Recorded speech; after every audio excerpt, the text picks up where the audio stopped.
All right, let's kick things off today with a man who, once again, is very much in the news. He's one of the best welterweights in the world. He's the one and only Leon Rocky Edwards, who we thought was going to be fighting Khamzat Chimaev on March 13th. Unfortunately, that fight isn't happening anymore. Khamzat Chimaev still dealing with the after effects of having the coronavirus. And so there's a lot of speculation, a lot of questions regarding what is next for Leon Edwards. He's kind enough to join us now to answer some of those questions. This feels in many respects like, every few months we have to go through the same thing with you, Leon. And so can I start with this? What was your reaction when you found out that once again, for the third time, your fight against Khamzat Chimaev had been canceled?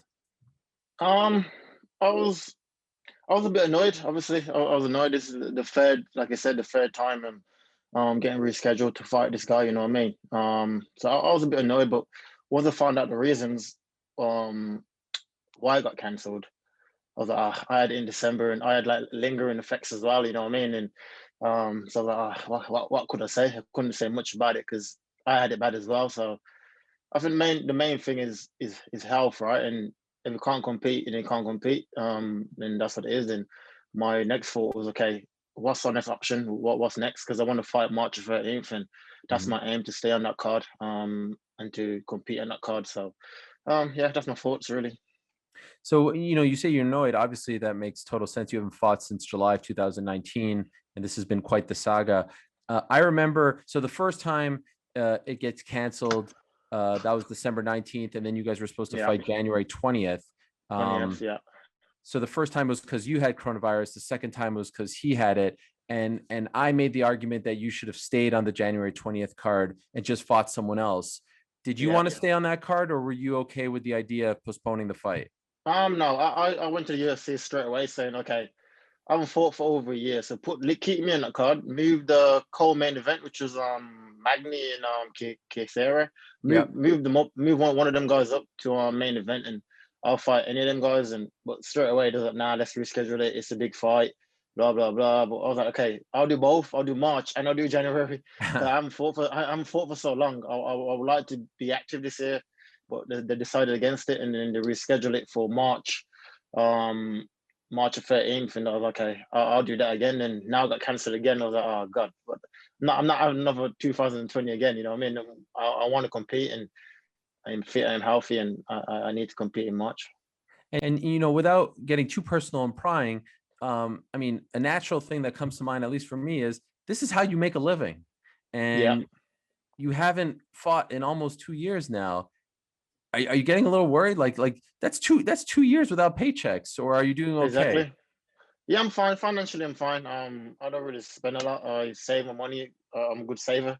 So, I don't know about the money part of it. It's more just about the activity part of it, right? And I'm only 29 years old, so I need to be active. I'm getting older and older as the time goes on. You know what I mean? So, um, it's more about just what I want to do in the sport. I want to be a world champion, and um, just more about being active and getting to where I want to get to quicker. You know what I mean? I can't be sitting out for 2 3 years and not competing when I'm healthy, no injuries, nothing. You know what I mean? So, this is the reason why I'm pushing to fight on March 13th. I spoke to your manager when the news came out. Dana White told Brett Okamoto, I think it was on Thursday, that the fight was off, and he was sleeping. He was out of the country, and he told me that you were sleeping and that you Yeah, were going to probably wake up to the news. Did I you did. wake up to like a boatload of messages? Yeah, because I woke up to go to the toilet, right? It's like 7 or 6 in the morning. So I woke up to go to the toilet. I was like, okay, for some reason, like, let me just check my phone. So I checked my phone. I was like, oh God, no. And then so I stayed up all morning, like just getting messages, the messages, the messages. I was like, I don't know what's going on. So I spoke to the manager straight away, and then he explained the situation to me that he's out because of lingering effects from the COVID. And then his manager messaged me as well on Instagram. Um, just explaining the situation and what happened. And I was like, oh God, okay, what's next? What we're doing straight away? I want to fight in March, so what are we doing? And he's like, the UFC is pushing towards Colby Covington. They want to keep you in the card, which is a good thing, right? Because in January, they're like, okay, no, we need to reschedule it straight away.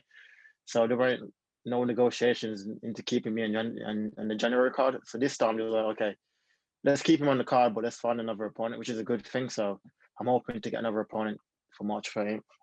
And I'll get to Colby in a second, but just one last thing on the news. Would you have preferred to have found out privately first before the news is made public? No, I think finding out is finding out, right? If All the right. fight itself, the fight itself. I don't. I also preferred it probably if a manager phoned me and I knew like prior to it. But like I said, I think it would have like sting the same because you haven't got a fight now. It's like a rotating situation. Just keep happening. I just want to ask you also about your battle with coronavirus. You lost 12 pounds. How bad was it? Well, I lost 6 kg. I don't know. I don't know what that's in pounds. I lost about 6 kg, and also lost my appetite for food and my smell, my taste went. My I had 2 weeks off because you meant to have 2 weeks off. Yep. Like isolating your house, and I did that. Went back to training straight away as soon as I could, and my lungs just kept blowing up. I didn't feel myself, and I told my coaches, okay, let's just see how it goes. Just keep training. Might just because he's just coming back after 2 weeks, and um, they're like, okay, literally you're like 50% of where you was before you left before COVID. They said, that's when we decided to pull the fight and um reschedule for January. Okay. How are you feeling now? Any after Now effects? I'm back to normal now. I'm fully, my strength is back, my weight is back up. I'm eating everything's back to normal. So I'm all good. Okay. And then, as I'm trying to work through this timeline, obviously you watched the fight on Saturday, Usman and Yeah, Burns.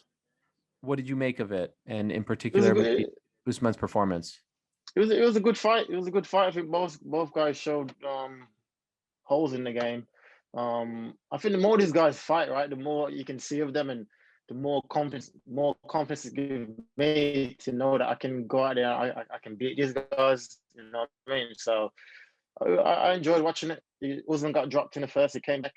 Burns got stopped, and it was an entertaining fight. But it just gave me confidence knowing that I could be a world champion, and just secured it more in my head that I can be a world champion just from seeing these guys keep performing. So it just gives me confidence going into the hopefully this year, get my title shot this year.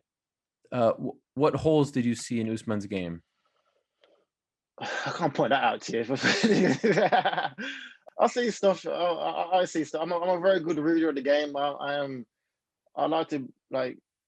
I can read the game really good and read fighters really good, and I see a lot of stuff that he does wrong and a lot of stuff he does right. He's a good fighter. You know what I mean? To be in a 13 fight win streak, he speaks for itself. So, but there is ways to beat him, and I can't wait to go out there to get my chance to prove it that I'm the best in the world.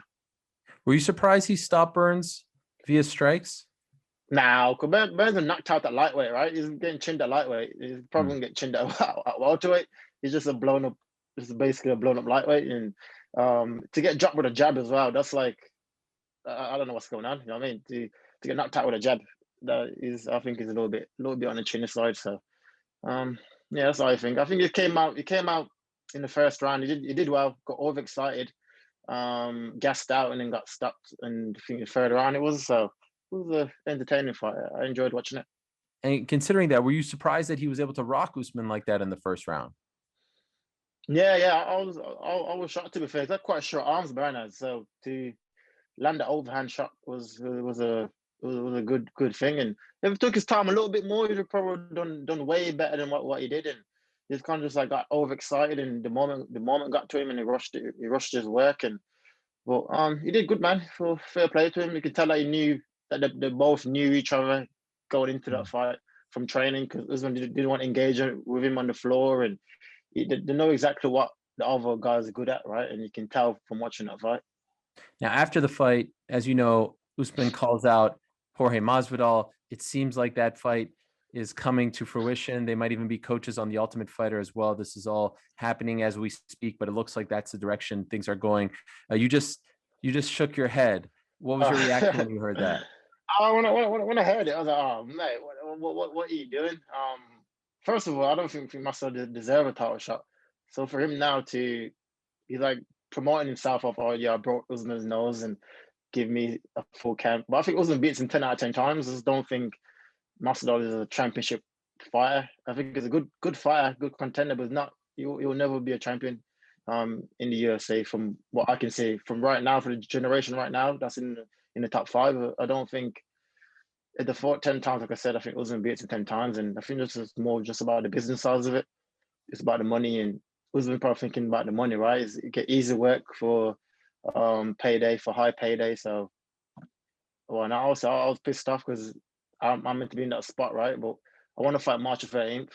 So if I have to wait for Usman to recover and ready to fight again, probably like later this year. So that's too long for me. I want to fight March, then I want to fight for the title later on in the year. Okay, so as we sit here right now, do you have an opponent on March 13th? Not signed and delivered. No, I got word from the UFC that they in talks with Colby Covington to try to get him to step up for March. And that's it. That's all I got so far. So let's see how it plays out. Do you like that option? Yeah, I think it's a good option. It puts me in the position I wanted to be in, is to be world champion. I go out there, I beat Colby Covington. What else can I say, Ariel? You know what I mean? I've been a 9-fight winning streak. I saw a thing yesterday, right? It's like GSP, me, and Usman. He's like 13 wins. I'm on 8, and I can't see where else to go from me beating one of these top guys, Colby Covington, and I can't see them doing anything else. So I think it's a good option. It eliminates one of us out the picture, and I know exactly where I need to go from there. So this morning, another outlet, Submission Radio, posted an interview with Colby Covington, which I suspect, because they're in Australia, that it was done yesterday.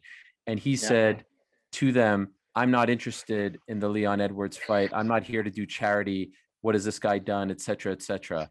No one needs to feel bad. I'm in the championship business. I'm in the pay-per-view business." I'm paraphrasing here, but this is essentially what he said. Yeah. I'm not interested in this fight. Thanks, but no thanks. What do you make of that? Where does it go from here, right? He hasn't fought. If one's a title shot, he has to beat someone like me, right? I'm ranked number 3 in the world. He just he got beat by the champion like 1 fight ago, beat a washed up Woodley. So I don't understand where he goes from here if he wants to be a world champion. And I think for him to, if Muscle and Usman's getting made, then what does he do? He has to fight me. And all these guys make excuses, Ariel. Oh, he's not a big enough star and blah, blah, blah. But none of them really want to fight me. You know what I mean? They all know that I'll get the victory over them. And I think that's just making excuses as to not why they don't want to fight me. You know what I mean? I'm ready to go any of them guys in top 5, and that's it. In your conversations or your management conversation with the UFC, have they said we are keeping you on the March 13th card? Like that's the plan? Mm-hmm. That's the goal? Yeah. Yeah, that's it. That's what they said to me. The plan is to keep me in that card, March 13th, and the opponent obviously is Colby Covington. That's what they're pushing towards. That's what I want. So we'll see how it plays out. They're pushing towards it. So are you worried? Okay, let's say he drags his feet. He says no. Then what do you do? Then look for other options, right? Look down the rankings and see who's available and who's in good health and available to go. But I want to fight come March 13th, so we'll see. But my main option is to get Colby Covington in there and beat him from there. The frustrating thing, and I'm saying frustrating, I'm sure it's exponentially more frustrating for you, is you go down the rankings, the next top guy is Wonder Boy, but he's hurt. He spoke about wanting to fight you, which I think was probably a welcome message to you, but he's hurt. He can only come back later on in the spring. Michael Chiesa is the next guy. He's also hurt, can only come back in the summer. I would assume you'd be down to fight those guys if they're okay, but you don't want to wait, right? Like to you, it's March 13th. The date is most important. Yeah, 100%. Like I said, these two guys going on the rankings, they're both hurt, right? And they both can't compete. So for me, like I said, just being is activity. I want to compete come March 13th, and just being active. So if you have to go even like further down the rankings just to see who's there and go from there, if it makes sense, then I'll do it. You know what I mean? Like I said, I want to compete. So yeah, I want to be busy because I've been out, like I said, since 2019, and that's quite a long time. So I want to go. Now, the one name we didn't discuss, and I have to say, I loved it. I love the idea. You versus Nate Diaz. He wants to fight at 170. Yeah. He wants a big name. You called him out. I still am holding out hope that this could happen. I don't know. Maybe I'm crazy. Do you feel like Hopefully. there's a chance that this could happen? Hopefully. But Nate's one of these weird ones, right? You never know what he's gonna do or what he's thinking. You know what I mean? So, that'll be a great fight. He's calling up. He wants to compete at 170. He's Right. calling out lightweights, right? So I don't know where he's at and what he's thinking, but he'd be a good option as well. What do you think of his meme? I mean, it was a Conor McGregor meme that he used. The Yeah, it's like picture. weird, right? Yeah, it's weird. It's like a edit and it's like the shit edited and just like using Conor McGregor lines. Is like, oh mate, come on. You know what I mean? Like you're using your the guy that you meant to like hate line and like, come on, make your own stuff up and get a better edit. So I'm assuming you're not holding your breath on that one. Nah, he's like I said, Nate's is a weird man. So I don't know. I don't know what he's thinking or what he's gonna do. So if it comes, it'd be great to have him. Like he says, he wants to compete at 170. He says he only want to fight winners. I'm the one with the most wins in the division, apart from Usman. So what other more winners could you need? So that'd be good to have him step in if you could. Can I just ask, Leon, as we wrap this up, do you feel like a caged animal at this point? Like I Yeah, don't recall. I've been covering the sport a long time. I don't recall a story quite like this. Like, and it's not about charity. It's not about feeling bad. It's just the amount of crap that you have had to deal with over the past year is really mind blowing. And you're so close to the title shot, and now you have this situation where it looks like they're giving you a big fight or trying to make a big fight, and the guy yeah. involved on the other side doesn't want to take the fight. Like, do you feel like your head is going to explode? How do you handle all of this? I would be going crazy. Yeah, my head. I'm like past the stage of going crazy, right? I'm like, I just want to compete. That's my main thing right now. So, I want to compete so bad and just to show my improvement over the last year or so. You know what I mean? This is what my main focus is to um keep improving. I want to go out there, show my improvement. It's been like a year and a half, so I'm a total different fighter from when I last fight, RDA, and this is my main aim really, just stay focused on what the longevity of what I'm thinking, right? It's to be a world champion, and it's annoying, obviously. I've been through all the ups and downs, all the emotions to deal with it, but now it's just about okay, well, they can slow the journey down, but they can't stop it, right? And hopefully, one of these guys step up, come March 13th, and I can prove my case from there, and then go from there. But it does get to me sometimes, but yeah, I am solid in my head, and I understand what's going on, where I need to be, and that's it. Are you worried about cage rust? Now I don't believe in it. Cause don't say about cage rest when the guy loses, right? If it goes out there and win, then there's no cage rest. No one talks about cage rest. It goes out there and lose. Then yeah, so suddenly it's cage rest. I've done this is my fourth camp, Wow. Woodley camp, and then free for Chimaev.